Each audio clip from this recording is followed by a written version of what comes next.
এই ভিডিওতে আমরা জমি মাপার সহজ পদ্ধতি শিখব। তো আমরা এখানে একটা জমি নিয়েছি যার এক পাশে দৈর্ঘ্য হচ্ছে 130 ফুট, আর এক পাশে দৈর্ঘ্য হচ্ছে 120 ফুট।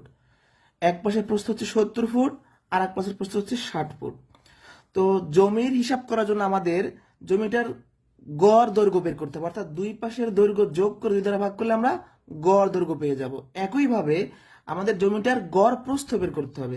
তাহলে এই দুই পাশের প্রস্থ যদি আমরা যোগ করে 2 দ্বারা ভাগ করি, গড় প্রস্থ পাইলাম কত? 65 ফুট। এবার জমিটার ক্ষেত্রফল বের করতে হবে। জমিটা যদি আয়তাকার হয় তাহলে আয়তক্ষেত্রের ক্ষেত্রফল নির্ণয় সূত্র ব্যবহার করতে হবে। ত্রিভুজ হলে ত্রিভুজের সূত্র ব্যবহার করতে হবে। হ্যাঁ, বর্গক্ষেত্র হলে বর্গক্ষেত্রের সূত্র ব্যবহার করতে হবে। যেহেতু এই জমিটা আয়তাকার, কারণ দৈর্ঘ্য প্রস্থ সমান না, তাই আমরা ক্ষেত্রফল করার জন্য কি করব?